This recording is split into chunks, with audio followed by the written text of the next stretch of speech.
നിങ്ങളുടെ favourite shows ഇനി ഒരിക്കലും മിസ്സാവില്ല. ഇപ്പോൾ C5 കാണും നിങ്ങളുടെ ഫേവറേറ്റ് ഷോസ് തികച്ചും സൗജന്യമായി. രമ്യമോള് രാവിലെ തന്നെ വലിയ സന്തോഷത്തിലാണല്ലോ. അതെ രാധമ്മ, എല്ലാരും കുറച്ച് കഴിയുമ്പോ വീട്ടിലേക്ക് വരണേ. ഒരു വിശേഷമുണ്ട്. അതെ, വേഗം റെഡിയാവും. രാജുവും വരണം. എന്തെങ്കിലും കാരണം പറഞ്ഞ് ഒഴിയാൻ നോക്കിയാലുണ്ടല്ലോ. എന്റെ അച്ഛനോടും അമ്മയോടും എന്തും പറയാനുള്ള സ്വാതന്ത്ര്യം എനിക്കുണ്ട്. എനിക്ക് പോണം. Good bye.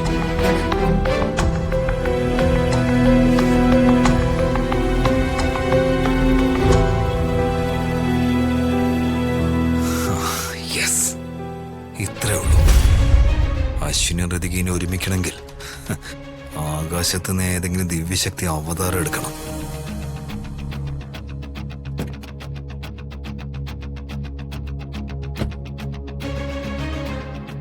അശ്വിൻ സാറേ,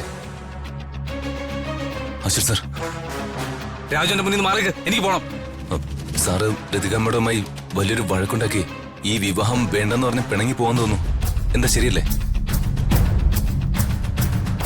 അതെ, രാജുവിന് എങ്ങനെ അത് മനസ്സിലായി? അത് ഞാൻ പറയാം.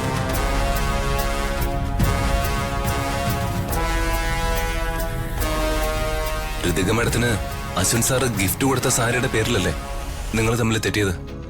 അതെ, ഋതിക മാഡത്തെ സാർ തെറ്റിദ്ധരിച്ചിരിക്കുക. ഞാൻ ഗിഫ്റ്റ് കൊടുത്ത സാരി ജോലിക്കാരിക്ക് കൊടുത്ത് എന്നെ ഇൻസൾട്ട് ചെയ്തതിനെ ന്യായീകരിക്കാനാണോ രാജു ഇവിടേക്ക് വന്നിരിക്കുന്നത്? ഋതിക മാഡം ആ സാരി ജോലിക്കാരിക്ക് കൊടുത്തു എന്ന് അശ്വിൻ സാറ് വിശ്വസിച്ചു. അവിടെയാണ് സാറിന് തെറ്റിയത്. എന്താണ് ശരിക്കും സംഭവിച്ചതെന്ന് അറിയാതെ നിങ്ങൾ രണ്ടാളും വഴക്കിട്ടു. നടന്നത് എന്താണെന്ന് ദിവ്യ പറയും. ദിവ്യ,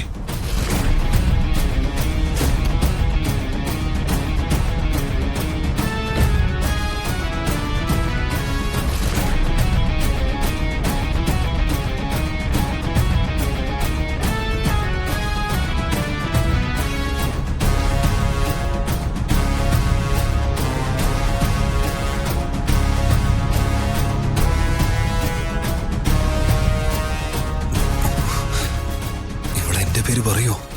ഇത് വലിയ കുരുക്കാവൂല ദൈവമേ. അശ്വിൻ സാർ എന്നോട് ക്ഷമിക്കണം. സാർ ഋതിക മാഡത്തിന് സമ്മാനം കൊടുത്ത സാരി മാഡം അറിയാതെ ഞാൻ ഉടുത്തതാ.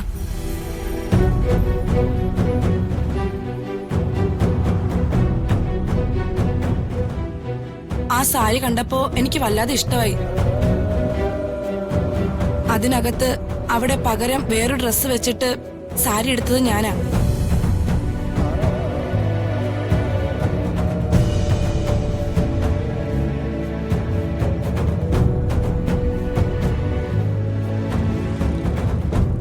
ഋതികയ്ക്ക് ഇഷ്ടപ്പെടാത്തത് കൊണ്ട് സാരി നിനക്ക് തന്നതാണെന്ന് പറഞ്ഞത് ഞാൻ കേട്ടല്ലോ. അതോ?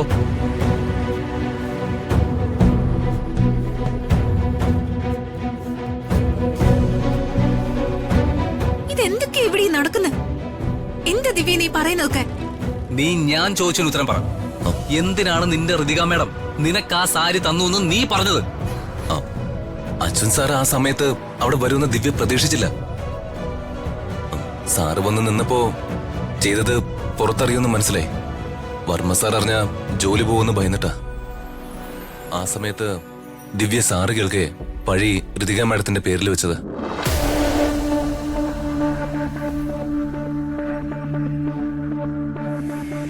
ഇതെന്താ? ഇവനെന്താ എന്റെ പേര് പറയാത്തത്? ഞാൻ വർമ്മ സാറിന്റെ വീട്ടിലെത്തിയപ്പോ യാദൃശികമായി ദിവ്യയുമായി ഒരു ബന്ധമില്ലാത്തൊരു വിലപിടിപ്പുള്ള സാരി ദിവ്യ മടക്കി ബോക്സിൽ വെക്കുന്ന കണ്ടു. സംശയം തോന്നി ഞാൻ ചോദ്യം ചെയ്തപ്പോ ദിവ്യ സത്യം പറഞ്ഞു.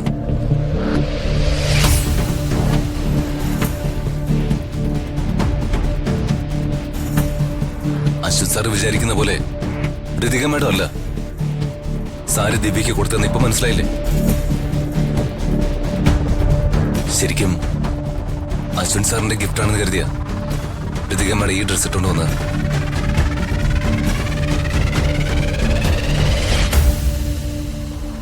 കാര്യം അറിയാതെ നിങ്ങൾ രണ്ടാളും. ദിവ്യ, നീ ചെയ്തത് ഭയങ്കര റോങ്ങാ. നീ കാരണം പാവം ഋതിക ഞാൻ തെറ്റിദ്ധരിച്ചു. ഞാൻ ഋതികയായിട്ട് വഴക്കുണ്ടാക്കി. രാജു, ഈ വിവാഹം മുടങ്ങിയല്ലേ, മനസ്സിലായോ? ദിവ്യ ഇങ്ങനെയൊക്കെ ചെയ്യുമെന്ന് എനിക്കും അറിയില്ലായിരുന്നു സർ. ഇവളെങ്ങ് തിരിച്ച് പറഞ്ഞു വിട്ടാലോ? ഹേ നോ, അതൊന്നും വേണ്ട. മനുഷ്യരല്ലടോ, തെറ്റുകളൊക്കെ പറ്റും. അവരുടെ ജീവിത വരുമാനം ഞങ്ങൾ കാരണം മുടങ്ങണ്ട.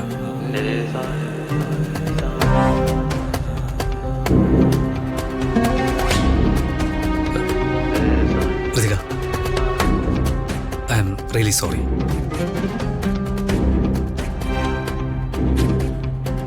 സാരിയുടെ കാര്യം പറഞ്ഞപ്പോഴേ താൻ എന്നോട് തർക്കിക്കുന്നുണ്ടായിരുന്നു. ഞാനത് പക്ഷെ കാര്യമൊക്കാത്ത തന്നോട് വഴക്കിട്ടു. It's my mistake. ഞാനും തന്നോട് എന്തൊക്കെയോ പറയാൻ പാടില്ലാത്തതൊക്കെ പറഞ്ഞു. അതിന് I am sorry. It's okay.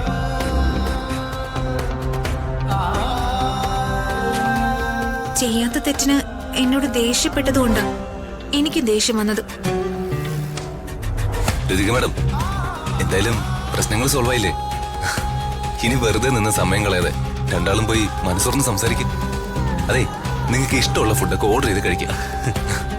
Thank you Raju, thank you very much. Raju ഇല്ലായിരുന്നെങ്കിലേ തെറ്റായ തീരുമാനം എടുത്ത് ഋതികയെ എനിക്ക് മിസ് ചെയ്യേണ്ടി വന്നേനെ.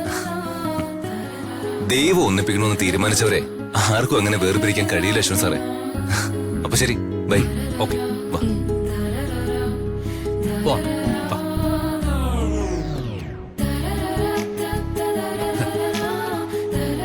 തന്നെ ഞാൻ സമ്മതിച്ചു. തന്റെ നാവുണ്ടല്ലോ, എന്തൊരു മൂർച്ചയാ വാക്കുകൾക്ക്. താങ്കളും മോശമായിരുന്നില്ല. വാ, നമുക്കകത്തിരിക്കാം.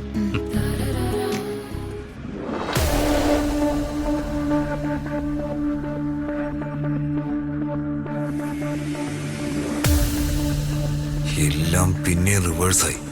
അവൻ വന്ന് എല്ലാം തുലച്ചു. ഇനിയിപ്പോ എന്ത് ചെയ്യും?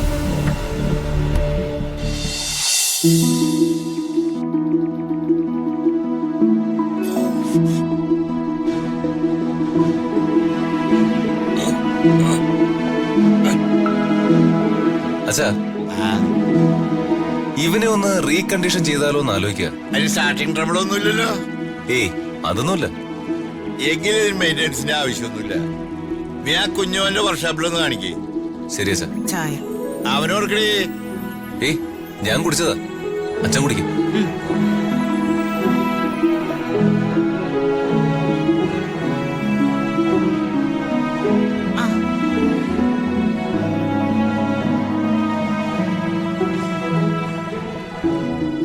രാധമ്മേ, ആഹാ, രമ്യമോള് രാവിലെ തന്നെ വലിയ സന്തോഷത്തിലാണല്ലോ. അതെ രാധമ്മേ. എല്ലാരും കുറച്ച് കഴിയുമ്പോ വീട്ടിലേക്ക് വരണേ. ഒരു വിശേഷമുണ്ട്. അതെ, വേഗം റെഡിയാവും. രാജുവും വരണം. എന്തെങ്കിലും കാരണം പറഞ്ഞ് ഒഴിയാൻ നോക്കിയാലുണ്ടല്ലോ. എന്തോ കാര്യമായിട്ട് വലിയ ആഘോഷാന്ന് തോന്നുന്നുണ്ട്. ഒരു വലിയ ആഘോഷത്തിലേക്ക് ചിലപ്പോ കടന്നേക്കാവുന്ന ഒരു ചടങ്ങാ പെണ്ണുകാണൽ ചടങ്ങ്.